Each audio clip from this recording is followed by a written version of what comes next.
Itu pertandingan yang sangat menentukan antara hidup dan matinya tim Persikaba. Terlepas dari sengaja atau tidak sengaja, menurut saya itu juga hal yang kurang pas buat di sepak bolaan. Sangat disayangkan sekali ada hal yang seperti itu. Salah juga sih, kakinya terlalu tinggi.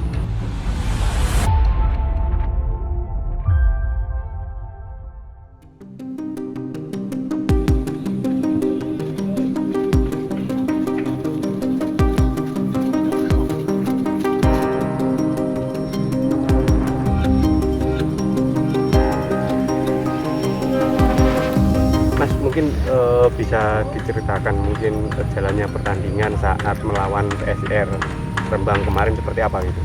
Pertandingan ya sangat sulit Mas bagi kami karena dari menit kurang lebih 30 kita bermain dengan 10 orang melawan 11 orang. Tentunya dengan tekanan supporter yang begitu banyak dari kubu tuan rumah maupun dari Persikaba. Tentunya ya ada tekanan tersendiri bagi kami, juga ada semangat dan motivasi bagi kami, apalagi itu pertandingan yang sangat menentukan antara hidup dan matinya tim Persikaba. Menentukan lolos dan tidaknya Ya. gitu ya? Ke 16 besar ya? Ke 16 besarnya. Nah, mungkin kemarin kan ada beberapa hal ya, seperti mungkin tendangan kungfu yang brutal itu, tanggapannya sampean seperti apa? Ya terlepas dari sengaja atau tidak sengaja, menurut saya itu juga hal yang kurang pas buat di sepak bolaan Indonesia, apalagi kita sama-sama masih belajar lah, masih muda semua. Ya itu sangat disayangkan sekali ada hal yang seperti itu. Tentunya buat pelajaran bagi kami dan pihak lawan, semoga lebih baik ke depannya aja. Nah, mungkin selama pertandingan itu kiper PSIR itu cara mengambil bolanya seperti itu atau memang baru pas sama Rizal itu atau seperti apa? Kalau itu saya kurang tahu Mas, kayaknya juga itu kan bola 50-50 sama-sama larinya, tapi juga salah juga sih, kakinya terlalu tinggi. Tinggi ya. Iya. Nah, posisinya itu ada yang kenal dengan kiper PSIR Rembang nggak? Pihak Persikaba. Kalau saya sendiri kenal Mas, sebelumnya juga sudah pernah bermain satu tim sama kipernya Rembang. Seperti apa dia sebenarnya gitu? Kalau sebenarnya di luar lapangan juga baik sih Mas. Tentunya juga bagus, mungkin cuma emang kondisi match yang begitu panas, mungkin terjadi sebuah insiden yang seperti itu. Pernah main satu klub? Iya. Di mana dulu? Dulu di Persis Solo U18 dulu. Persis Solo U18 ya? Iya. Aslinya mana dia? Dia kalau nggak salah aslinya Surabaya Mas. Surabaya ya? Iya. Nah, posisinya saat Rizal terkena tendangan itu, mungkin bisa diceritakan Rizal itu gimana, langsung terkapar atau seperti apa gitu di lapangan? Rizal langsung terkapar Mas, dan sulit untuk membuka mata. Kan saya lari dari tengah itu, saya kira juga tidak kena. Kalau dari belakang kan kurang jelas gitu Mas penglihatan, sama-sama larinya kan. Ternyata ternyata pas saya samperin itu nafas juga berat dan mata sulit untuk membuka, langsung terkapar.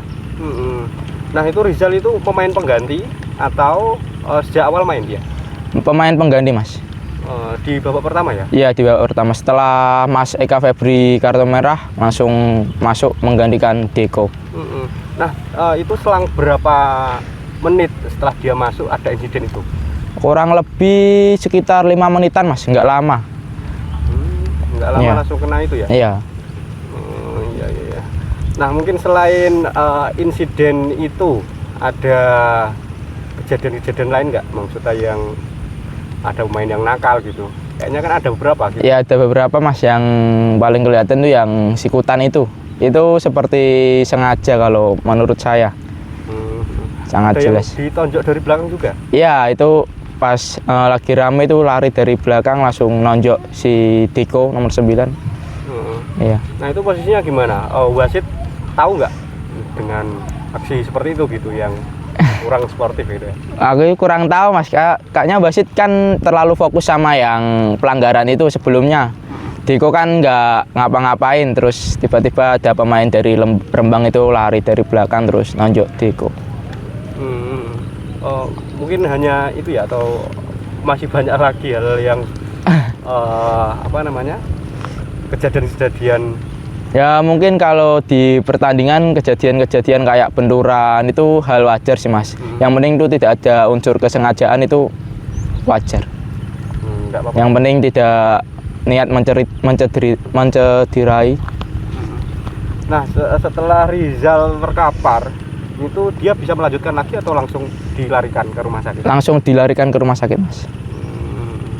Setelah itu diganti? Iya diganti. Nah, posisinya itu kan apa namanya, 10 pemain ya? Iya mas. Itu sejak babak pertama ya? Iya. Nah itu seperti apa gitu tantangannya? Ya mungkin karena semangat dari anak-anak, dari teman-teman pemain yang ingin lolos ke 16 besar membuat semangat lebih mas. Jadi kita bertahan di lini pertahanan itu jadi kondusif karena semangat itu. Mungkin juga strategi pelatih alhamdulillah juga berjalan dengan baik. Sempat terpancing emosi nggak, maksudnya dengan keputusan wasit? Ya kepancing sih pasti mas. Dengan keputusan yang seperti itu kepancing itu pasti. Tetapi mengendalikan emosinya? Ya mau gimana lagi mas, keputusan udah diambil, mau gimana pun diprotes seperti apapun juga tidak bisa berubah kan keputusan. Cuma emang agak terpancing sedikit dengan keputusan wasit yang seperti itu.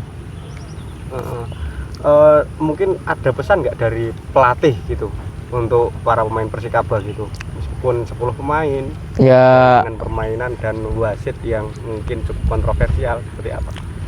Ya mungkin pesan pelatih ya jaga emosi, fokus sama pertahanan, jangan terpancing emosi, apalagi kita main di kandang lawan kan. Pastinya juga banyak tekanan, pastinya juga berat bagi kami.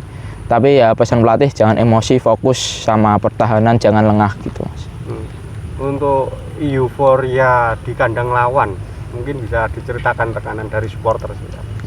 Ya mungkin pertandingan kemarin seperti kemenangan bagi kami mas. Apalagi itu pertandingan terakhir kita banyak keserang, tapi kami berhasil menahan imbang PSIR. Menurut kami itu sebuah kemenangan bagi kami tersendiri. Nah itu kan di menit terakhir, iya. Itu kan PSIR dapat penalti ya. Iya. Nah itu gimana gitu? Kalau itu emang bola 50-50 sih mas. Juga saya kurang jelas kan penglihatannya, tetapi ya itu keputusan udah diambil juga nggak apa-apa. Alhamdulillahnya kiper juga baik, bisa nge-save tendangan penalti dari Mas Handoko. Berarti itu sebagai bagian dari pelatihan mental juga ya, di menit akhir itu kan? Iya. Mungkin ada kurang fokusnya sedikit, lengahnya sedikit ya mas. Nah mungkin ini kan sudah masuk apa namanya 16 besar ya? Iya. Mungkin nanti strategi dari pemain Persikaba sendiri seperti apa gitu menghadapi 16 besar? Tentunya persiapan kami lebih introspeksi lagi mas dari pertandingan kemarin. Tentunya kami belajar banyak dari beberapa pertandingan kemarin. Juga persiapan yang sangat matang. Insya Allah kita bakal all out untuk meraih kemenangan. Apalagi kita main pertama di kandang di kandang sendiri. Nanti kalau away di Banyumas kan itu supporternya juga lebih banyak ya mas? Iya. Nah itu seperti apa nanti? Mungkin kalau non teknis soal supporter di nomor sekian sih mas. Yang penting kita fokus sama tim sendiri, latihan mental juga buat kami. Apalagi kita kemarin juga ada supporter di Rembang, itu juga buat mental kami, buat persiapan pertandingan ke depannya. Nah mungkin himbauannya bagi supporter Persikaba? Himbauannya buat supporter Persikaba, minta support dan doanya aja supaya kita bisa meraih hasil yang lebih dari yang kita inginkan. Download Tribun X sekarang. Menghadirkan lokal menjadi Indonesia.